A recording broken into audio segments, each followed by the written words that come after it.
trazer aí especialistas, consultor, como o Kleber, o Hudson da Samsonite, o Marcelo da Asas, para trazer um pouco da experiência deles de como atingir esse sucesso, tanto na estratégia Omnichannel e também como que os meios de pagamento e as fintechs conseguem apoiar nessa estruturação e numa boa aplicação da estratégia Omni como um todo. Eu sou o Marcelo, não me apresentei, eu sou diretor de relacionamento de negócios e de clientes na Neomode, cuido da carteira. É um prazer aí contar aí com todos vocês e vou passar a palavra para Kleber, Hudson e Marcelo se apresentarem também. Pessoal, boa tarde, prazer estar aqui com vocês. Vamos sentir o sotaque meio puxado, porque eu sou mineiro, e aí quando eu encontro um mineiro, eu encontro meus pais de mineiro, o sotaque puxado. Eu sou sócio-diretor de vendas e novos negócios do Asas. O Asas é uma fintech no banco digital, homologado pelo Banco Central. E a gente também tem uma SCD para a parte de crédito, mas a gente hoje se considera uma plataforma operacional de negócios, porque a gente tem várias outras camadas que vão além simplesmente enviar e receber dinheiro. Então é um prazer estar aqui com vocês. Eu acho que vai ser uma conversa muito bacana aqui com o pessoal. Obrigado. Que bom. Boa tarde a todos. Eu sou o Hudson Manzano, estou à frente da área comercial da Samsonite há 7 anos, responsável também pela integração não só de canais digitais, mas físicos também. Importante ressaltar que esse crescimento de acompanhar a realidade do digital, do omnichannel, tem sido uma experiência super interessante e óbvio, né, ter que equilibrar todas essas frentes que são desde físico, digital, atacado, varejo, as lojas próprias, franquias. Então esse é um pouquinho do desafio que a gente costura todos os dias lá na Samsonite, tentando fazer com que essa marca tenha essa relevância e leve esse conceito de inovação que o consumidor espera lá também. Bom, boa tarde, para quem me conhece, meu nome é Kleber Carvalho, eu sou sócio da Voice Consultoria Digital, uma empresa que há 17 anos fazia um trabalho de democratização na digitalização de empresas no Brasil, para que a gente tenha mais acesso aos produtos e serviços que estão disponíveis, principalmente aqui no Sudeste. Hoje nós estamos no Nordeste, tem a sede em Maceió, e tem um mato muito alto para desbravar naquela região, mas a ideia ali é fazer com que as empresas que desejem entrar no mercado digital tenham um mínimo de organização para conseguir entrar e tenham, principalmente, dado o desejo e as possibilidades das empresas, o nosso maior desafio não está nem no dinheiro e na estruturação, mas está principalmente em integrar a cultura da organização ao mercado digital. Essa é sempre a maior discussão que a gente tem e é onde leva mais tempo para a gente romper as barreiras iniciais dos projetos. Acho que está funcionando mais ou menos. Com certeza. Muito bom, turma. Começando aqui a partir do nosso conteúdo, né, a gente preparou algumas perguntas para trazer, levantar a discussão para todos vocês aí participarem. E elencamos algumas métricas que são, ao se implantar uma estratégia omnichannel, existem pilares do e-commerce que são diretamente impactados. E o primeiro ponto que a gente gostaria de trazer é referente ao mix de produto, né? Eu vou começar essa pergunta contigo, Hudson. Ao aplicar, ao integrar o estoque de lojas físicas no e-commerce, claramente, queria perguntar para você como foi na Samsonite, mas claramente há oportunidade e um aumento expressivo no mix de produto que fica disponível ali no e-commerce para ser atendido por diferentes canais. Queria ouvir um pouquinho da sua experiência, da experiência da Samsonite nessa métrica específica que, com certeza, para quem está pensando em aplicar, o gerente de e-commerce que está no dia a dia ali trabalhando para vender, ele enxerga os modelos disponíveis que ele tem, a curva A que ele tem e como que o aumento desse mix foi para a Samsonite nessa aplicação dessa estratégia, como você enxerga? Essa é uma pergunta fundamental, porque acredito que é um dos maiores ganhos que a gente tem de oferecer para o consumidor uma gama muito maior de produtos que talvez não estariam visíveis no site se a gente dependesse só do estoque disponível no centro de distribuição.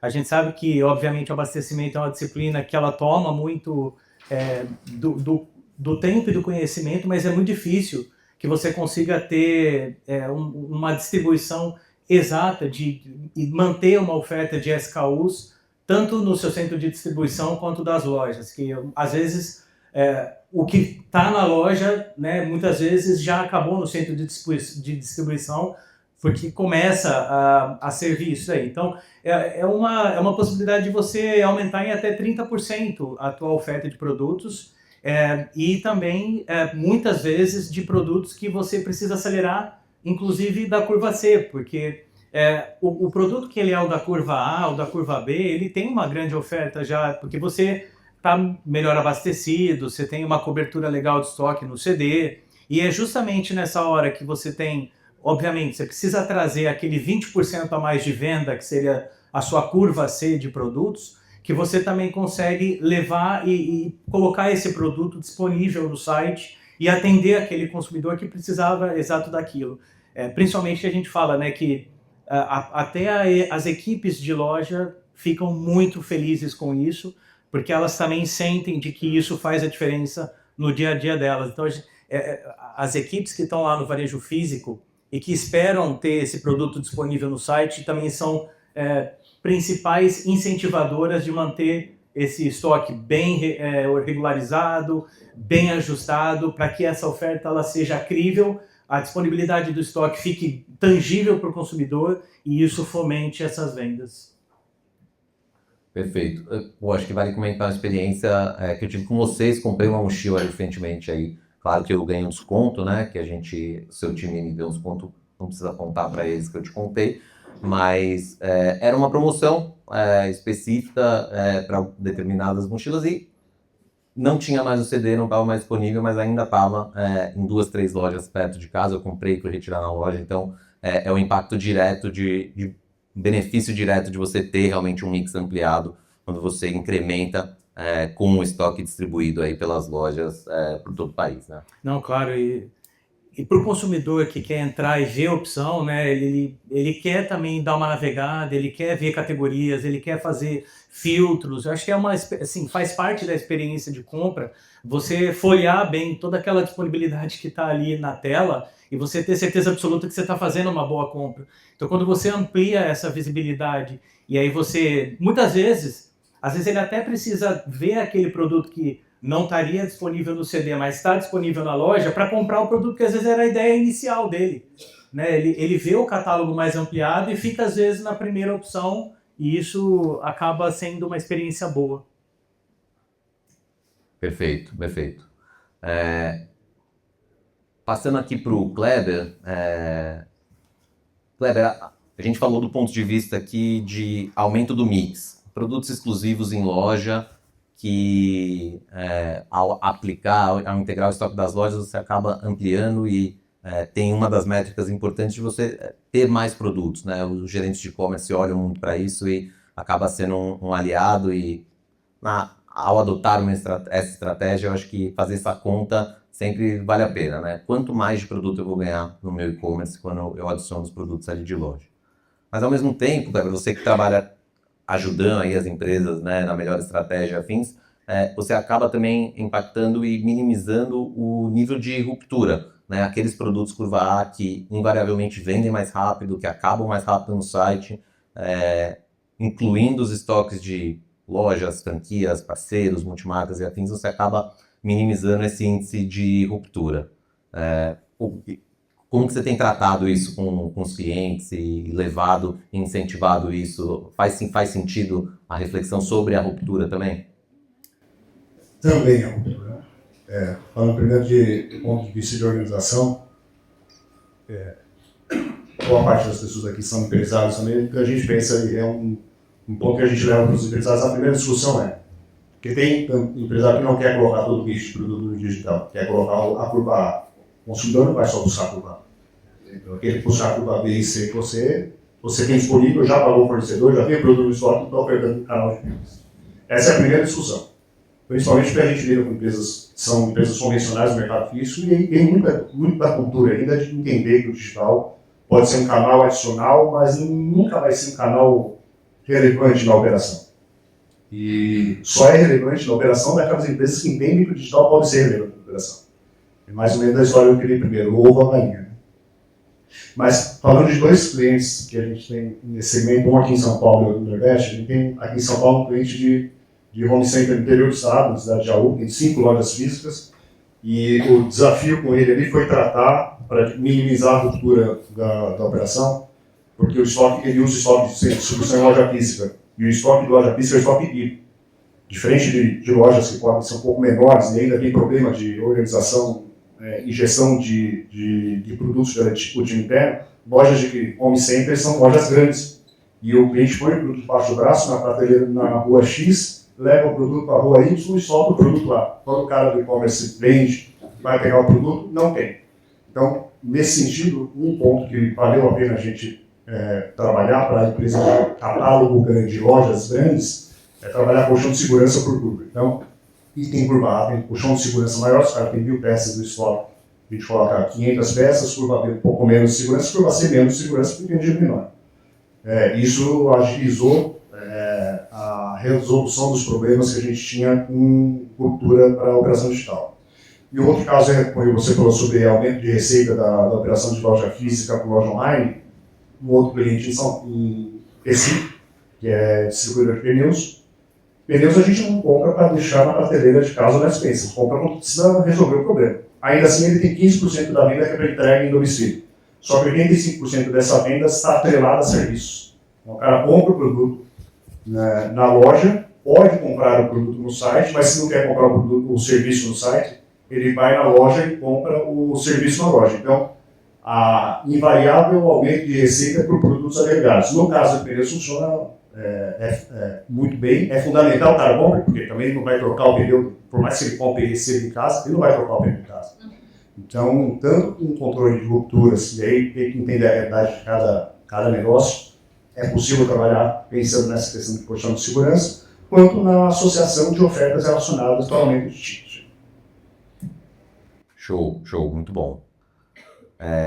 Marcelo, passando a bola para você aqui, a gente falou bastante de produto, ruptura, inclusão de estoques de lojas, de parceiros, podem ser redes de franquia, podem ser redes de loja própria, podem ser multimarcas que participam da operação, invariavelmente com CNPJs distintos da operação de e-commerce, levando um pouquinho para o lado do arranjo de pagamentos para sustentar bem essas operações.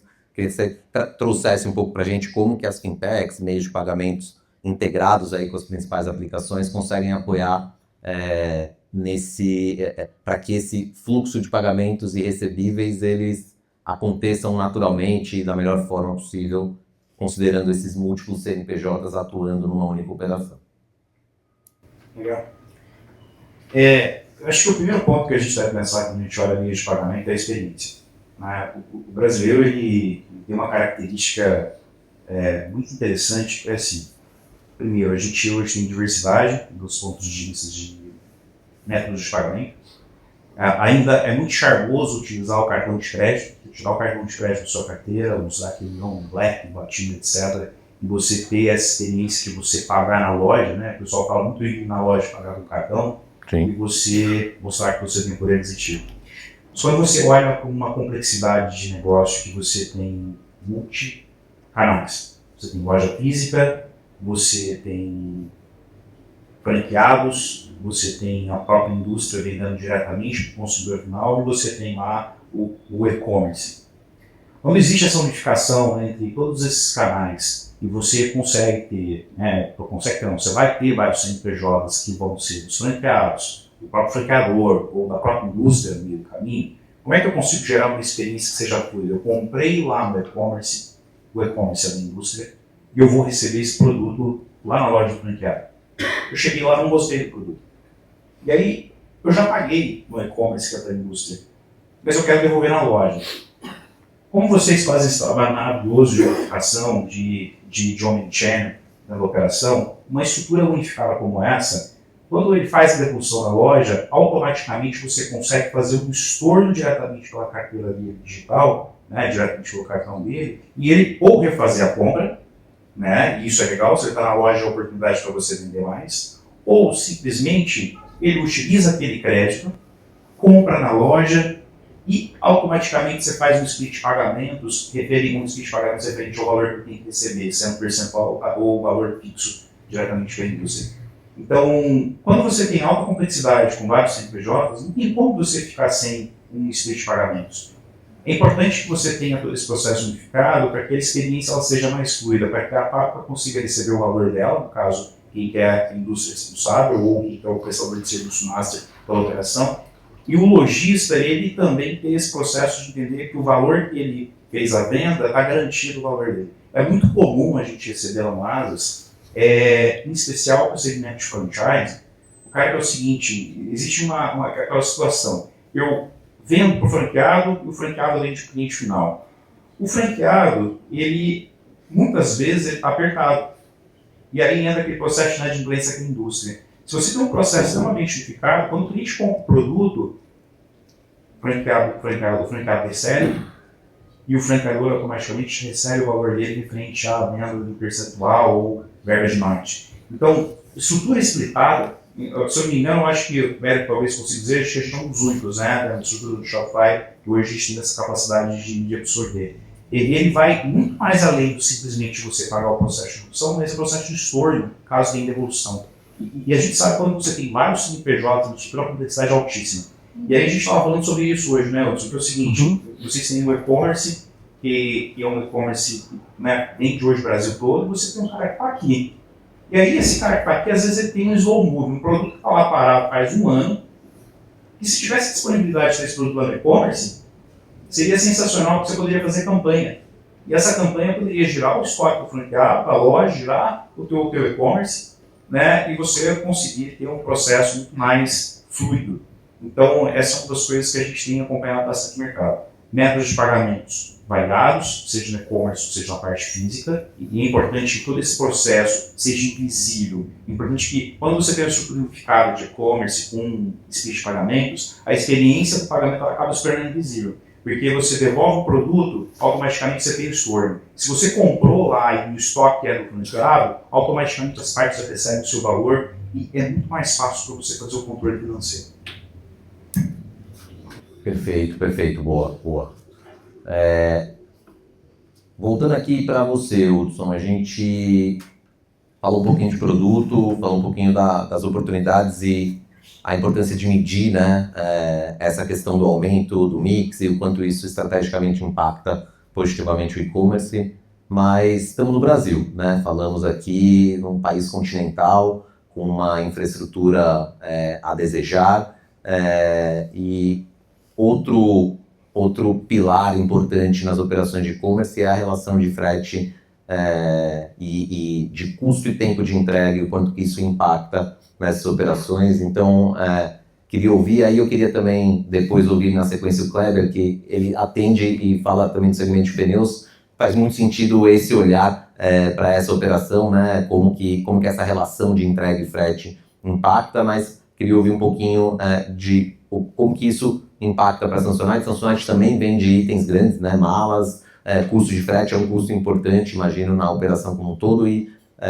como que ao implementar as lojas e dar a possibilidade para o cliente, o quanto que isso impacta positivamente, quando isso pode ter, e se vocês podem ter percebido um impacto positivo nessa decisão do cliente de compra ali na hora do checkout. Total. Por uma questão de benefício fiscal, o nosso centro de distribuição ele fica na região sul do país. Então, ele está lá localizado em Navegantes e ele, obviamente, quando você... Uma coisa é você despachar de São Paulo para esse mercado que está aqui, né, de São Paulo, outra coisa é você despachar de Santa Catarina para São Paulo. Então, é quase dizer, Marcelo, que o custo do frete ele cai significativamente, cai pela metade. E você, em dias, você ganha uma quantidade imensa quando você vai fazer um despacho por uma questão de segurança, para manter a expectativa do nosso cliente, do nosso consumidor sempre crível e manter uma promessa real. Nós temos um tempo de despacho de Santa Catarina para São Paulo que, entre o produto ser manuseado no CD, despachado e chegar em São Paulo, ele pode levar mais ou menos ali de 3 a 4 dias, dependendo. Mas uma outra coisa é você conseguir levar o produto, né, no mesmo dia ou de um dia para o outro, no caso de São Paulo.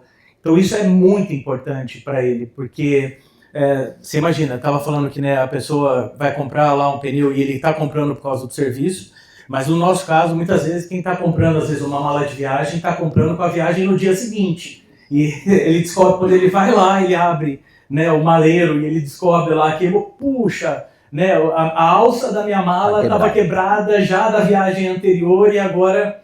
E essas decisões, elas são decisões que elas fazem a diferença para quem está precisando comprar um produto, viajar. Consumidores, muitas vezes, que estão querendo comprar, precisam de uma mala, às vezes, para ir para a maternidade. Então, assim, tudo é muito no curto espaço de tempo. Então, o ganho é formidável, é fundamental que você possa trazer mais opções. Eu acho que não só pela questão de ofertar essa disponibilidade de catálogo e dar tudo isso como um benefício a mais de opção de compra para o consumidor, mas que você consiga fazer com que o seu produto chegue mais rápido e o ganho é enorme. Tanto que a consistência o Omnichannel não para de nos surpreender, né? Então, quando nós fizemos o plano de negócio, a gente acreditava que ele fosse representar ali pelo menos uns 10% da venda do e-commerce, aquela coisa. Hoje ele está em 35%, não para de crescer. E nós já estamos buscando fazer não só um despacho para o mesmo município onde está o consumidor, mas fazer o despacho nacional. Nós queremos que, de repente, as nossas lojas tenham a condição de pegar esse produto que não estava disponível lá no CD, mas está disponível na loja, e atenda um consumidor de Recife, despachando por São Paulo. E isso daí também faz a diferença quando você vê a robustez das vendas ganhando tração e a omnicanalidade não parando de trazer surpresas gratas nesse sentido.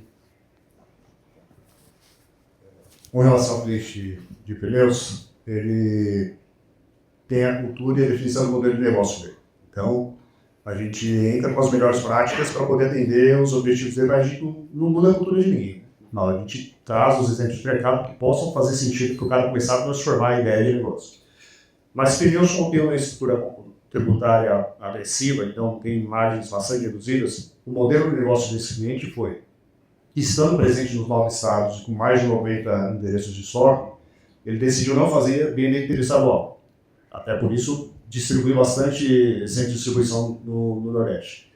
E é uma definição de negócio. Ainda que a gente nós estejamos nesse momento tratando de venda por marketplace, como é que eles vão entrar, quais são os canais, quais são os produtos, ele vai entrar na seara digital, mas ele decidiu, dentro do modelo de negócio dele, pôr a venda direta dele e não fazer. Então esses são os desafios que a gente tem passado na Canambu hoje, nesse sentido de restrição geográfica, muito fechado, erro zero nesse processo. Sim. E ele vai começar a sentir, está começando a se familiarizar um pouco mais com a operação de FAO, na operação inicial do marketplace. Ainda, pneus em marketplace ainda não é um negócio ultra consolidado, já tem gente grande, sim, mas ele está começando a entrar e vai começar a viver esse processo. Mas o modelo de negócio dele é regional. Assim como o cliente de São Paulo também, ele não faz nenhum esforço e nenhum investimento para vender fora do estado de São Paulo. Todo mundo que entra no e-commerce ou que vive o e-commerce diariamente sempre imagina vender Brasil todo. Agora, existem algumas peculiaridades. O cara que está em São Paulo não vai comprar pneu de uma empresa de Recife, porque tem um frete embutido. Não é só porque o fornecedor não quer vender, mas o lojista não quer vender, mas é porque o frete também viabiliza uma operação. Agora, vem a decisão muito inteligente desse cliente que fica em Jaú. Ele decidiu o seguinte: eu posso até vender fora do estado de São Paulo, mas não venderei por esforços próprios. Se tiver, tem que ser um volume pequeno, porque eu tenho também as minhas restrições, meus mínimos, as minhas estruturas aqui eu não quero. Então, todo investimento que a gente faz em mídia para ele também é focado no estado de São Paulo. Agora é que nós estamos começando devagar a abrir o estado de Minas Gerais, o estado do Paraná. Foram 2 primeiras iniciativas, depois ele se consolidar internamente, ter um pouco mais de maturidade digital. Então, seja nos pneus do Nordeste, seja na estratégia regional de home center, e home center tem o detalhe também, a questão da distribuição de piso e de investimento em bolsa sanitária. Você também não faz distribuição nacional desses produtos. Então, respeitar esses objetivos é importante e a gente acaba tendo um aprendizado muito grande na consultoria de que, na nossa visão, vender nacionalmente é muito bonito, mas nem sempre é viável do ponto de vista organizacional, principalmente financeiro, viu? Porque para conquistar o Brasil inteiro é dinheiro pra caramba para gastar. Então, tem sido muito interessante os resultados dessas operações regionais e localizadas, principalmente do ponto de vista de rentabilidade do negócio de e-commerce, que, em geral, são operações bastante sofridas. Né? Muito bom, muito bom. Um pilar importante é essas nuances de frete num país como o nosso, né? Acho que isso acaba impactando diretamente as operações como um todo, né? Marcelo, voltando para você, né? A gente falou um pouco dos meios de pagamento impulsionando e viabilizando essas operações Omni do ponto de vista do ponto de vista de quem vai receber, né? Do recebível, do consumidor, e disso rodar da melhor forma possível.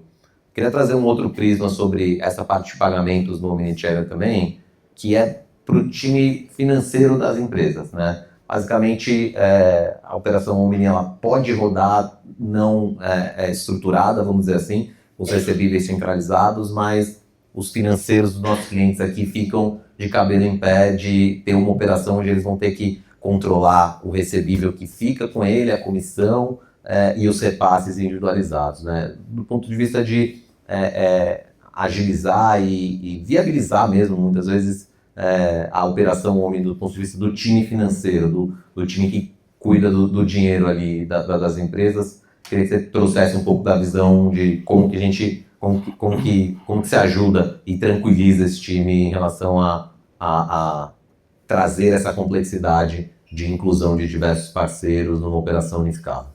Legal.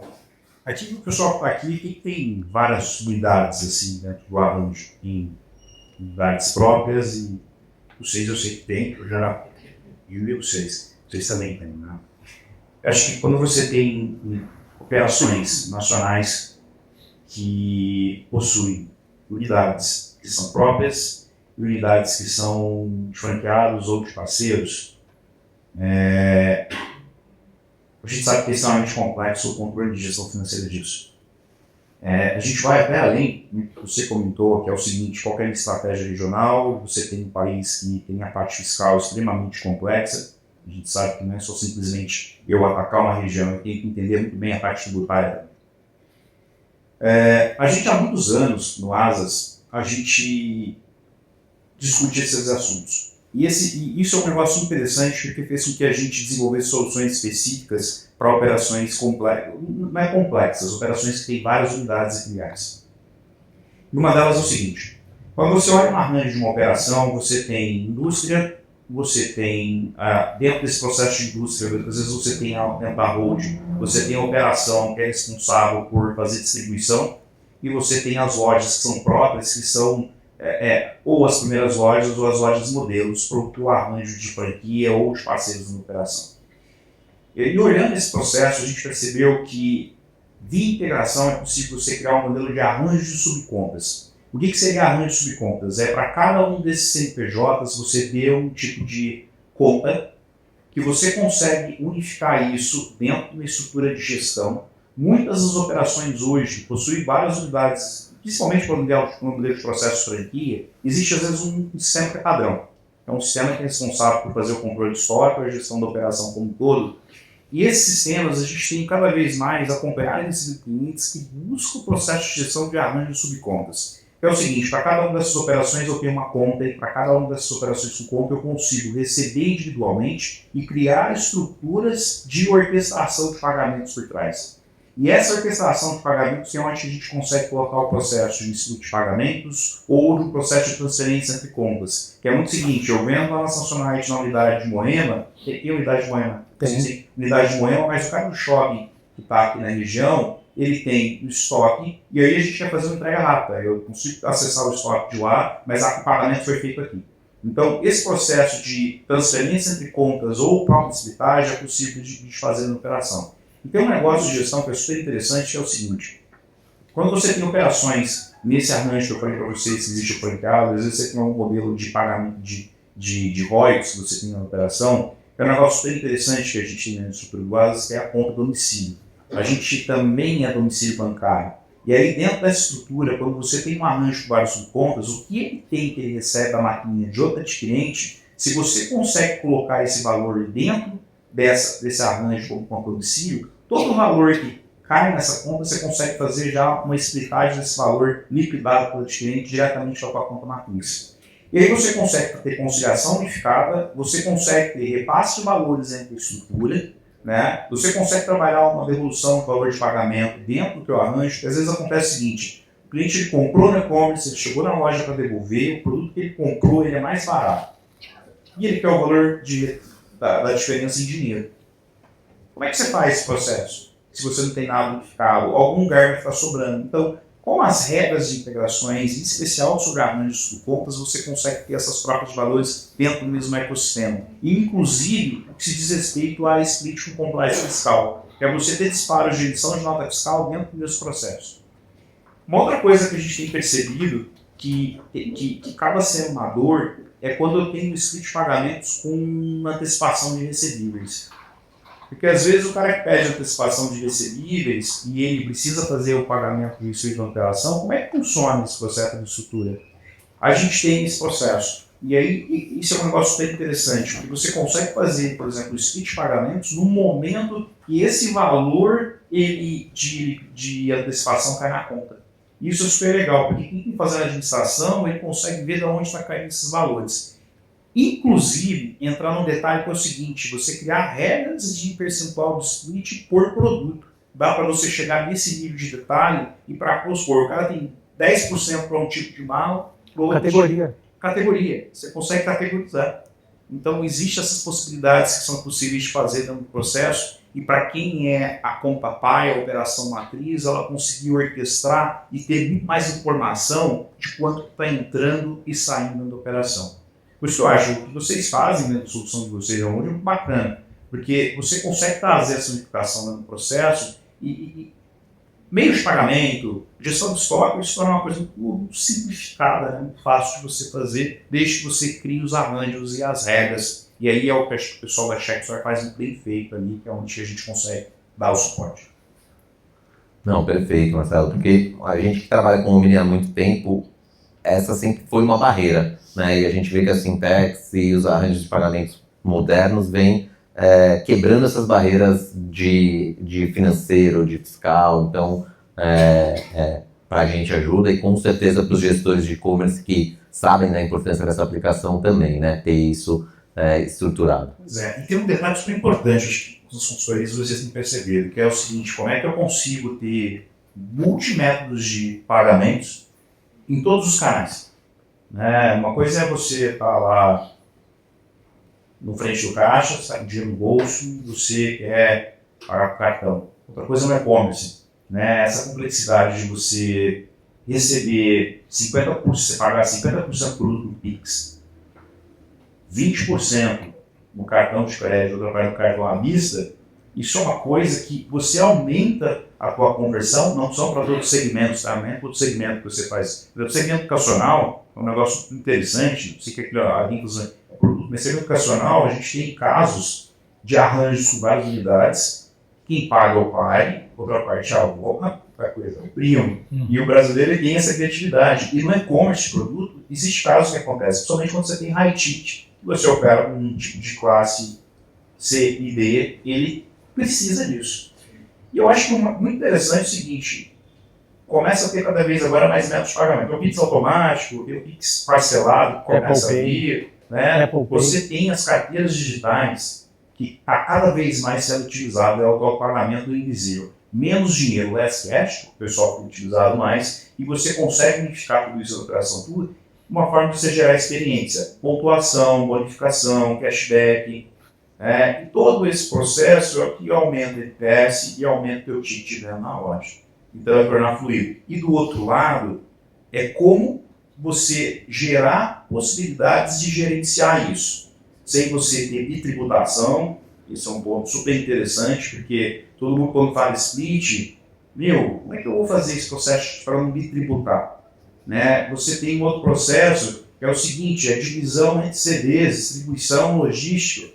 Né? Como é que eu consigo ter essas quebras se eu já paguei imposto do outro lado a mais? Como é que é feito o estorno de devolução? Então, são pontos que são cada vez mais simples de fazer, né? E que gera, com certeza, o benefício de gestão financeira para quem está por trás da gestão.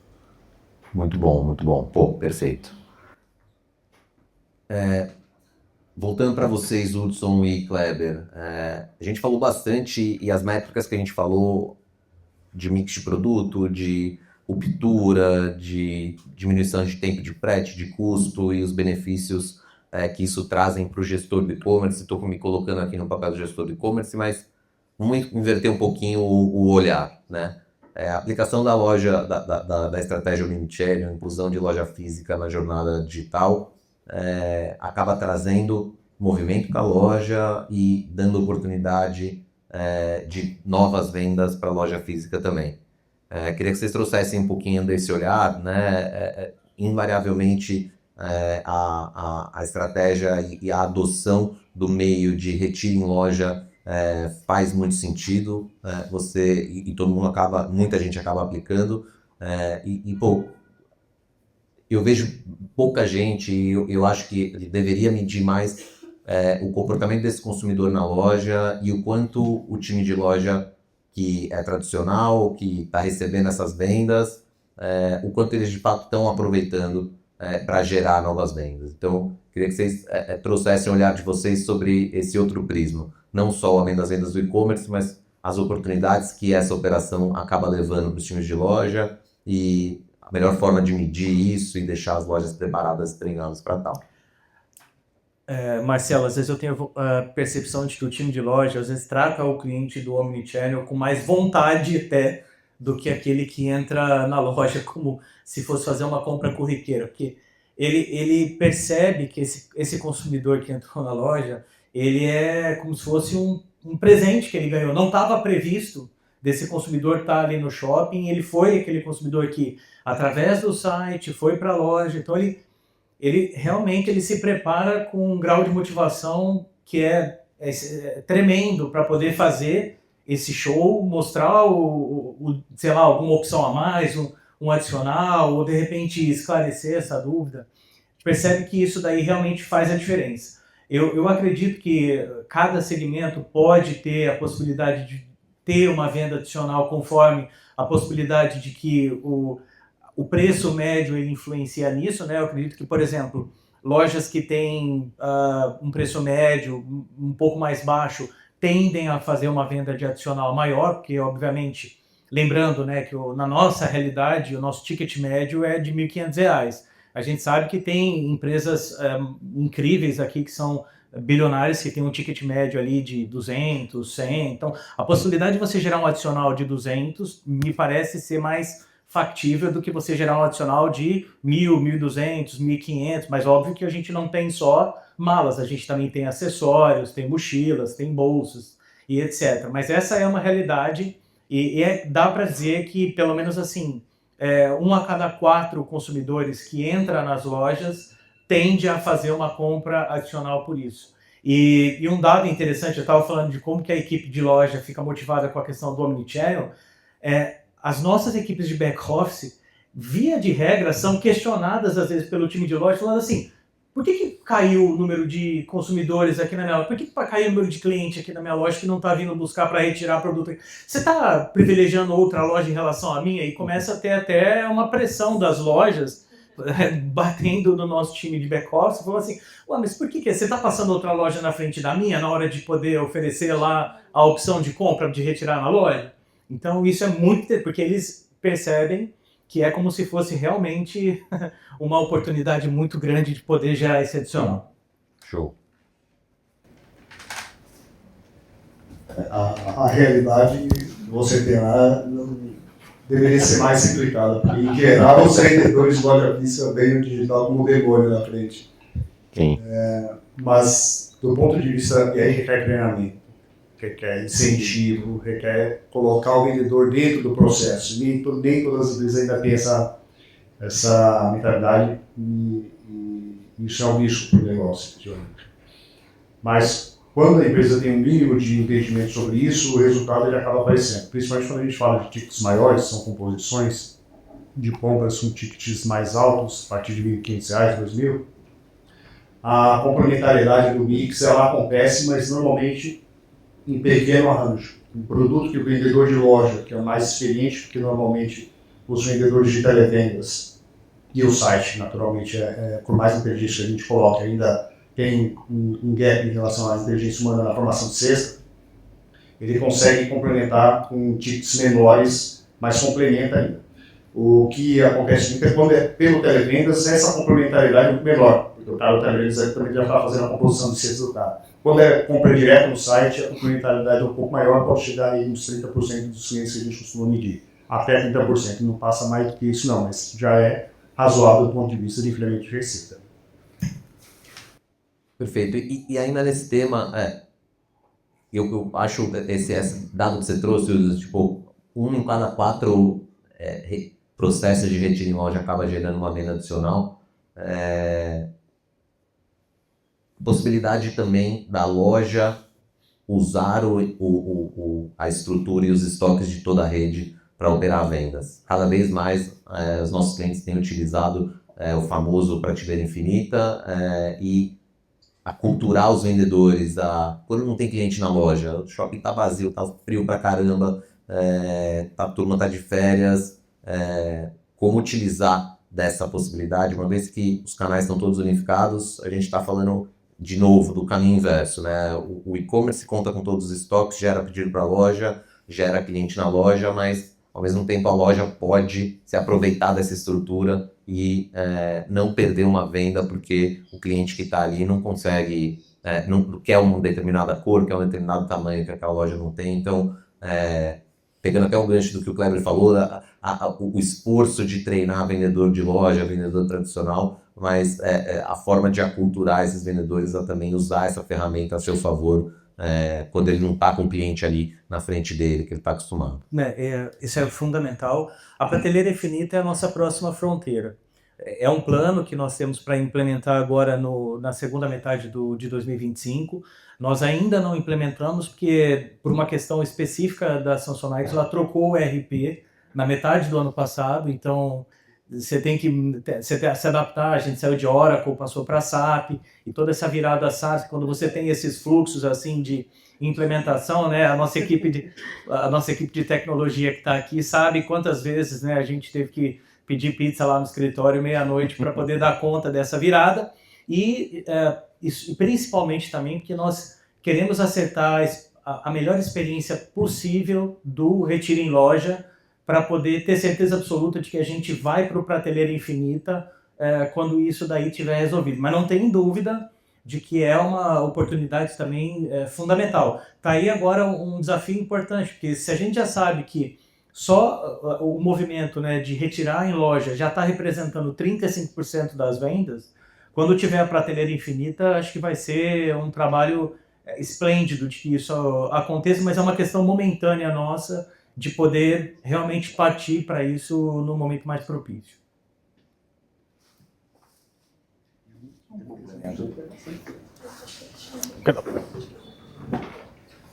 Gosto de falar demais, né? Pô, por favor. Mas uma coisa que a gente tem percebido, sobre vocês perguntaram, é uma coisa que entra num processo de pagamento, ele acaba gerando valor, é o seguinte. A gente tem operações hoje nebulosas que elas possuem integração com multiplataformas. E você tem um checkout integrado com a plataforma de e-commerce, você tem lá o Pix que você consegue receber lá no seu PDV ou cartão de PDV. E a gente tem encaminhado um processo de unificação, que é o Unified Commerce, também para a parte CRM. E é muito claro o que você falou, você pega um dia que você está com o shopping mais vazio, ou que você está no final do mês, tende a ter talvez uma redução no poder de consumo ou sazonalidades, você tem um vendedor que está ocioso. E hoje é muito comum o vendedor físico ele conseguir ter acesso a um portfólio digital. Então, a gente tem percebido que tem bastante coisa que é acontecido de venda via WhatsApp, principalmente produto. O cara vende roupa, ele vende mala, ele vende outros produtos, ou ele vende pneu, né? Ou vende acessórios adicionais de cena cognitivo, e esse vendedor ele consegue ter esse catálogo linkado ao próprio CRM dele. Que é muito o seguinte, Marcelo esteve na loja há 2 meses atrás e ele comentou que ele vai viajar para os Estados Unidos. Mas ele não voltou.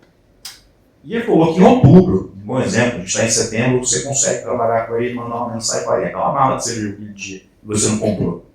Né? E ele falou assim, cara, é verdade, eu já conheço a mala, eu tenho interesse em comprar, e você engaja ele a fazer a compra por ali, você já manda o catálogo para ele, e você fecha com um link de pagamento com checkout. E aí você faz a venda. Então você conseguiu otimizar a venda da tua loja, né, ou do e-commerce, simplesmente com um contato digital. O Brasil é o segundo maior usuário de WhatsApp, por exemplo.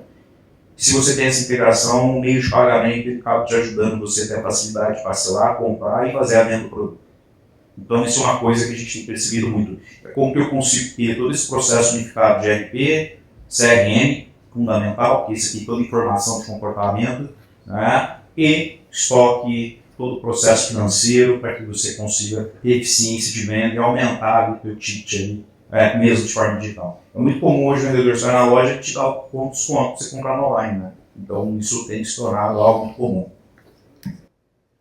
Perfeito, boa, Marcelo. Eu só queria trazer um último tema aqui que acaba fazendo uma amarração na nossa visão, tá? Falamos bastante do impacto nos produtos, minimizar a ruptura, melhorar a experiência do cliente, diminuindo o custo de frete, disponibilizar possibilidade de retiro em loja, próximo da casa do trabalho dele, tudo isso de forma integrada com o meio de pagamento também que não vai atrapalhar a operação do financeiro e afins. E todos esses pontos, no nosso entendimento, acabam impactando o que é um dos principais motores e principais indicadores que os gestores de e-commerce olham, que é a taxa de conversão. São vários pilares que acabam impactando a taxa de conversão como um todo, e taxa de conversão é isso, né? Qualquer 0,1 que você aumenta é o que vai fazer a diferença ali para você bater sua meta, extrapolar seu objetivo. Então, queria abrir também para o Marcelo depois comentar, mas o Hudson e Kleber trouxessem um pouco desse olhar de a importância de olhar essa métrica antes e depois do Omni, quanto que o Omnichannel acabou impactando e está contribuindo uma taxa uma taxa de conversão mais dentro do esperado e aderente ao objetivo da empresa. O ganho de taxa de conversão ele pode chegar a 30%, 40% a mais, principalmente quando você começa a medir não só quem navega no teu site, mas a gente está medindo muito agora quem entra mesmo na tela do checkout, né? E a gente está querendo cada vez mais se especializar em acompanhar esse consumidor do checkout. Porque no final das contas, todos os meses é como se nós medíssemos quantos usuários eles vão estar ali navegando nos nossos sites, vindo de diferentes origens. Às vezes tem mídia paga, tem orgânica, tem SEO, tem tudo que esse consumidor que está indo lá. Mas de nada adianta você ter uma quantidade imensa de pessoas que está navegando ali no seu site, se quando a pessoa precisa fechar o negócio e ela não consegue concluir a compra no teu site por alguma dúvida que ela tem, alguma dificuldade. A parte mais sensível você não só mede isso só pela taxa de conversão. O benefício está claro, né? Você consegue dar um salto de 30% na taxa de conversão, é realmente tão importante quanto isso, mas você também mede o não êxito de uma boa operação de Omnichannel. Às vezes, se você tem a ruptura ou se você frustra o consumidor no checkout, você mede isso daí na rede social. Porque quando você vai lá e tenta encantar, fazer um investimento, vai fazer uma publicidade, alguma coisa, ele vai lá no comentário contar de que ele está com dificuldade de converter com você, porque tem algum problema. E isso daí fica nítido. Então, é muito importante isso. E o ganho de taxa de conversão é exponencial. Muito bom. É exponencial e precisa ser medido do ponto de vista de cada um dos canais, porque eles têm aderências diferentes, taxas de conversão diferentes. A mídia está ficando cada dia mais caro, atrair consumidor está ficando cada vez mais caro. Cada ano que passa, eu, o Miquel Lázaro e a Adriana de Bela, começamos lá atrás, há muitos anos, a gente nem tinha taxa de conversão mensurável, a gente olhava, fez 1000 pedidos, toca o sininho. Eram outros tempos. Hoje a taxa de conversão é um fator muito importante, mas ele não pode ser analisado isolado. Porque a taxa de conversão, por exemplo, de televendas é infinitamente maior do que a taxa de conversão de site. Porque site é muito curioso, tem muita pesquisa, tem muito robô sendo orientado a acessar e capturar a informação. Mas a entrada das lojas físicas tem ajudado nesse processo. Cada empresa tem indicadores diferentes, mas olhar a taxa de conversão só do site, de operação, é problemático. Os canais integrados costumam trazer resultados interessantes e a gente tem que olhar não só a parte de check-out no site, mas quais são as possibilidades de ações que a gente tem que fazer em cada um dos locais necessitados. Porque chega uma hora que a taxa de conversão do parte de débito, não tem taxa de conversão que vai ser infinita. Sim. Mas os canais que ainda têm na operação integrada ou na tentativa do homem, mas que tem interação humana de conversa, tendem a ter taxas de conversões maiores do que as operações 100% autônomas. Perfeito. Complementando aí a parte, talvez você até antecipei. Tá? Manda bala. Eu acho que é assim. No meu caso, taxa de conversão é um negócio extremamente polêmico. Quando você vai para... Você tem o trabalho de levar o cara para a loja, você tem o trabalho de levar ele para o e-commerce e na hora de pagar, feito, você não consegue converter. Porque o cartão dele não foi aprovado. Quando a gente faz uma análise mercadológica, o percentual de conversão, né, de insucesso de conversão no que se respeita ao meio de pagamentos, é um dos maiores. Então, isso frustra muito a pessoa, o bom comprador. Então, o fraudador, porque o fraudador ele vai tentar o cartão, você consegue ver por comportamento, isso é muito de medir. Né? O fraudador ele vai tentar com o cartão CPF X, depois ele tenta com outro. Isso você consegue identificar e os retornos a gente consegue fazer no estabelecimento. O problema é quando o comprador é aquele comprador que ele é assim, ele compra a cada X tempo, ele compra de você e o cartão dele está dando como não aprovado. E não é por questão de limite, isso frustra ainda mais. A gente meio de pagamentos, quando a gente tem esse processo de unificação, tem duas frentes. Mas na tokenização, se ele já comprou uma vez e ele está fazendo uma nova compra, uma vez que é tokenizado, muito comum, você sabe que aquele comprador ele tem aquele comportamento. Ele já comprou, você tem um rastreamento pelo IP, ele comprou, seja do celular, ou seja, né, na casa dele, você consegue ter essa frente. O ponto é o seguinte, ele trocou de cartão, mas ele já teve uma experiência de CRM na compra física. E se você tem uma unificação entre as plataformas do que se diz respeito à venda com fisco, você consegue mandar uma notificação para a plataforma de pagamentos que esse comprador ele tem já um cadastro específico que já teve compra. Principalmente quando é feito no mesmo processo de adquirência ou pelo mesmo método de pagamento, diferente, mas pelo mesmo CPF. Isso faz com que você consegue, lógico, existem outras formas de verificação, né? Uma muito simples, eu comprei no e-commerce, meia hora depois eu recebo uma notificação de WhatsApp perguntando se foi você mesmo que comprou. Isso ajuda, isso não quer dizer que vai tirar o fraudador, mas ela ajuda na conversão. Mas existem algumas regras específicas que, por questão de CRM, de gestão de relacionamento com o cliente, você consegue ter esse laço e fazer a conversão aumente, porque ele se torna uma comunicação de comprou no físico, agora está comprando online, comprou no físico, isso aumenta o score dele e aumenta essa conversão, principalmente em quesito de meios de pagamento. E tem a outra situação que é o seguinte, o cara está realmente com o limite dele no teto, mas ele quer muito comprar. É você ter cadências para que você consiga disponibilizar outro método de pagamento para ele no momento dessa compra. Isso faz com que você consegue, de certa forma, tentar recuperar aquela compra, né, naquele momento, porque o momento que ele está comprando é hora do calor. Né? Você não pode perder essa oportunidade. Então, isso faz com que você consegue ter uma conversão maior também. Muito bom, muito bom. Turma, Agradecer novamente a atenção de todos, o papo foi ótimo. Kleber, Hudson, Marcelo, obrigado novamente. E Check Store também, mais uma vez, obrigado pela oportunidade, tá bom? Agora vamos pro coquetel. Ah, perguntas. Perguntas tá liberado, vamos lá.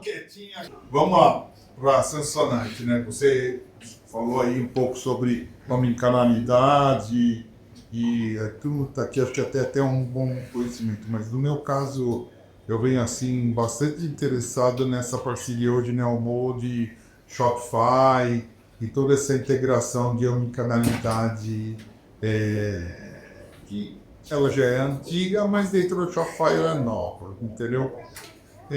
Você se sente confortável, satisfeito com a omnicanalidade? Ela te atende nos vários segmentos onde você, por exemplo, dentro do seu Omni, você consegue configurar ele para se um cliente comprou 2 itens, um item inteiro naquela loja, só que o outro só tem uma loja na Paraíba, sei lá onde.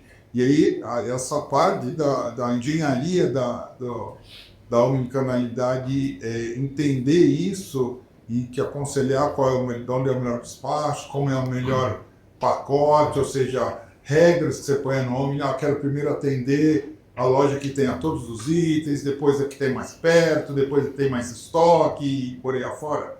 Como você vê essa configuração do Omni dentro da gestão das suas lojas? Como é que é o seu nome? O Pesco. O Pesco? Sim. Que bom. Que bom. Bom, a primeira resposta que eu podia te dar é a seguinte: a questão da omnicanalidade, ela demanda bastante atenção de todas as equipes. O que eu posso falar para você é a integração, ela é um aspecto fundamental e a gente se sente seguro de poder encarar a omnicanalidade tendo o apoio da Neomode. As equipes elas estão se falando o tempo inteiro e posso falar para você que eu já acionei a Neomode em horários assim, os mais adversos possíveis, quando a gente está numa enrascada, a gente está numa fria. Não estou falando isso só porque a gente está aqui no painel, mas assim, você precisa... O primeiro elemento da omnicanalidade é confiar com quem você trabalha. A segunda coisa é o seguinte: para você propor uma solução para o seu consumidor, é importante... nós estamos implementando lá a possibilidade de que, ao ele estar próximo de concluir a compra, da gente saber onde ele está. Então, óbvio que ele vai colocar alguns produtos ali na cesta, então ele vai escolher, sei lá, 1, 2, 3 produtos e ele vai colocar no nosso checkout. E quando ele estiver no checkout, a gente procura já captar o CEP dele para poder entender se a gente pode propor, né, no caso dele, 3 produtos, que seria para mandar direto do nosso CD, ou de repente dos 3 produtos, um dos produtos a gente pode fazer, claro que no mesmo pagamento, a possibilidade dele receber um deles, 2 ele retira em loja, um deles a gente despacha pelo CD. E essa possibilidade, ela vem vinculada aonde ele está e quais são as opções de lojas que estão mais próximas daquele endereço. Muitas vezes, assim, ele está na hora de fazer a escolha de como ele vai querer receber e ali tem uma lista de 3, 4 lojas. A gente procura deixar na sequência da mais próxima para mais longe, mas sem complicar muito a vida dele. Então, é uma jornada muito interessante. A cada mês que a gente passa por isso, a gente descobre que, óbvio, a interação entre as equipes, porque você tem, né? Você tem Shopify, depois você tem Neomode, depois você tem Lynx, OMS, e aí vem o seu ERP, SAP, né? Então, esse caminho todo de integração nessa arquitetura é complexo, né? Tem que ter paciência, tem que ter uma equipe engajada e pessoas que você consiga contar com elas durante a maior parte do tempo, nas datas comemorativas, no Black Friday, numa mudança de ERP, como a gente passou, imagina, né? Não é só a questão de omnicanalidade, mas durante a jornada empresarial, o plano de cada uma das companhias, você tem uma série de, né, surpresas ao longo do caminho. Nós não imaginávamos que nós fôssemos ter que trocar o ERP. E tem sido uma experiência muito boa, crescente, e a gente sente que o consumidor ele está mais satisfeito com a possibilidade dele poder comprar retirando nas lojas. Mas você falou isso aí, é Shopify, depois integração Neonmode, depois OMS Links e RB. A parte do OMS, quem faz? É a Links ou é a Neonmode? A integração é entre as duas, né? Então são empresas que estão sempre juntas trabalhando.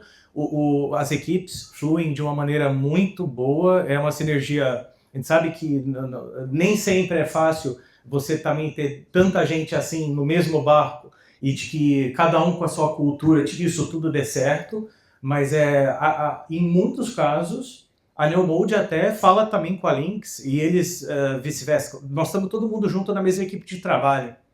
Flui super bem.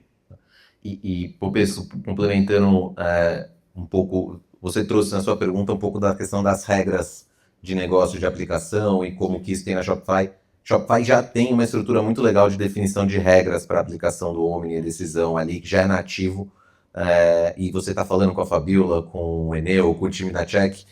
O novo app da Neomode na Shopify, app público, by Fulcom, vai ampliar essas possibilidades de regra para trazerem questões de negócio. Por exemplo, estava conversando com o Kleber antes aqui, do cliente dele que tem a necessidade de fazer essa limitação por estado, né? Que não é uma regra tão óbvia, mas no Brasil que temos aí essa política tributária maluca, acaba sendo necessário. Pô, não vou entregar, eu estou em Resende, eu não vou entregar em Taubaté, que é aqui do lado, eu prefiro entregar de São Paulo por causa da questão tributária. Então, tem uma série de regras, a Shopify já tem isso de forma nativa e o nosso novo app que está sendo construído aí em conjunto com o time da Fulcom, a gente vai expandir e trazer ainda mais opções de definição de regra de negócio e de aquele decisão-chave, né, Popesco, que no concorrente é sempre definido a partir das tabelas de frete afins, já é mais objetivo e vai ter ainda mais opções nesse app que está no forno. E só um complemento ainda, falando dessa complexidade toda do que o time da Neomode faz, no caso da Samsonite, que é uma multinacional, nós temos a operação do nosso site, a gente tem uma equipe local aqui no Brasil que faz isso. Só que o contato da Shopify Plus, né, com a Samsonite, ele é centralizado na matriz que é no Chile. Lá é uma equipe que eles administram ali alguma coisa em torno de mais ou menos uns 25 sites entre México, Colômbia, Chile, Argentina, Uruguai, 20 mais ou menos sites. E a equipe da Neomode não só interage com a Lynx, mas interage também com a equipe nossa que é lá do Chile, num ambiente de trabalho que muitas vezes, né, a gente só supervisiona mais ou menos assim como é que está a interação, como é que está indo o fluxo da resolução de problemas entre conversas que acontecem direto da Neomode lá com uma outra agência do Chile que também presta esse tipo de apoio. Então, não é simples, mas tem que colocar essa equipe multidisciplinar para se falar, para resolver. Vou fazer uma pergunta, você tem franquia ou você é tudo loja própria? No momento, a gente é só loja própria. Uma das dificuldades que a gente teve no começo, a gente estudou agora no começo do ano, a gente estava animadaço para já sair com as franquias, mas eu caí nessa situação aqui do split de pagamento. Em algum momento que a gente falou assim, bom, nós vamos lá colocar lá o checkout e o consumidor ele vai fazer um pagamento só e até onde chegou para nós, a gente ia ter que fazer essa gestão do repasse. E aí, quando chegou na gestão do repasse, que a gente viu que você tem fluxo de pagamento, né? Tem consumidor que compra à vista, um que compra em 2, 3, 6. A gente se deparou com isso. Quem cuida do nosso gateway, a gente está super feliz também, mas era um parceiro nosso que ele tinha essa questão do split, só que ele não tinha o fluxo do parcelamento de cada consumidor. Então, por exemplo, se um consumidor comprasse, sei lá, em 3 vezes, ele não ia fazer o repasse da parte da Samsonite e da parte do franqueado com 30, com 60, ele fazia com 60 de uma vez só direto. Então essa questão do split de pagamento, ela é um fator determinante para isso. Então a gente sabia que ia ter que colocar a franquia nisso e nesse momento, não é só por causa do split, Mas por uma outra questão também, a gente espera colocar também agora no segundo semestre. Então, vou poder perguntar para você. Você tem algum cliente que tem franquia e no caso de não ter o produto do pedido, de trocar o seller, de trocar a loja, como é que isso some para alterar o pedido e você mudar o Aquelas subcontas, né? O que a gente tem de operações que funcionam nesse arranjo é o que a gente fala. Eu vou dar um caso incomplexo que a gente tem de operação que tem vários multiníveis. Não é produto, mas ele encaixa como serviço, porque ele é bem complexo. A gente tem uma operação que chama MaryHelp. MaryHelp é um prestador de serviços e ele tem uma operação franqueada que é o seguinte. Você tem a MaryHelp, que é a autoridade judicial. Embaixo dessa mesma estrutura, ele tem, acho que se não me engano, são 120 franqueados. Dentro dessa mesma estrutura, ele tem os prestadores de serviços e aí ele tem quem está fazendo pedido. E dentro desse arranjo, a gente consegue ter todo o processo que é o seguinte, a gente tem quem está vendo, o franqueado, que quando ele faz a prestação de serviço junto com a diarista, por exemplo, ele faz o processo de recebe o valor dele, ele tem o split da própria diarista e ainda ele ganha um valor de royalties com emissão de nota fiscal diretamente para a dona da franquia. E aí acontece casos específicos, é o seguinte, o cara já fez o pagamento, ele está esperando a diarista chegar e ela, sei lá, perdeu o ônibus, não chegou. Né? E ele está esperando, não chegou. E quando você faz esse processo, você tem uma estrutura de arranjos de subcontas integrados, de CNPJs diferentes, de empresas diferentes, é possível você fazer isso, você consegue criar as cadências de estorno entre essas contas, seja de pagamento do royalties, ou seja, do split percentual do cartão, do PIX, do boleto e afins, você consegue ter essas taras de gestão dentro da operação. E aí você consegue criar gatilhos específicos, seja ele para você pagar a comissão, e isso a gente tem um negócio super bacana, não tem limitação. Porque ela se atrasou, você perdeu, você passou para outra. Eu passei para outra, você consegue fazer o estorno voluntário e cobra de novo. Eu não preciso fazer a transação novamente. Eu só tiro da subconta e transfiro para outra. Você consegue fazer essas regras e criar essas cadências, tanto percentual quanto o valor fixo. Tá? E assim, lógico, é bonito dizer, precisa ter integração. Mas é um negócio que é muito simples fazer, gente. Assim, a gente tem as APIs para fazer isso. Eu devo ter hoje, pelo menos, uns 3 mil clientes que têm estrutura de arranjo de split, dos mais variados segmentos. Então é algo funcional. Existe complexidade quando você tem produto, isso é fato, que é o seguinte. Eu estou tirando, o cara do Nordeste vendeu, e tem um outro cara em outro estado, e eu tenho um processo de imposto dentro dessa operação. Isso é algo que você precisa ter dentro da estrutura ali, uma estrutura de contábil para poder fazer esse processo. Mas no que existe de valores é muito simples fazer, pelo menos a arquitetura que a gente montou há anos atrás é algo que é extremamente funcional. E tem um negócio super interessante que dá para fazer, não somente o split. Quando você tem um arranjo de operação de subcontas integrados, você consegue fazer inclusive as trocas de níveis de emissão de nota fiscal entre a operação, em produto e um que presta serviço. Então, às vezes acontece aqui lá, igual o caso do Carpinho, que é o seguinte, eu estou vendendo produto, mas eu também tenho serviço dentro da mesma estrutura. Mas os pagamentos não só. Né? Então você consegue ter o recebimento, emissão de nota fiscal separada, mas o valor único explicando as operações dentro do processo e até processo do prestador de serviço. A gente tem estruturas, inclusive estrutura para o segmento automotivo, que o cara ele recebe a comissão dele já na outra carteira dele. Então você ajusta o pedido. É um molde de ajuste o pedido, certo? Isso. Exatamente. Você declara o pedido só e manda na hora para buyers. Isso vem funcionando para Pix também?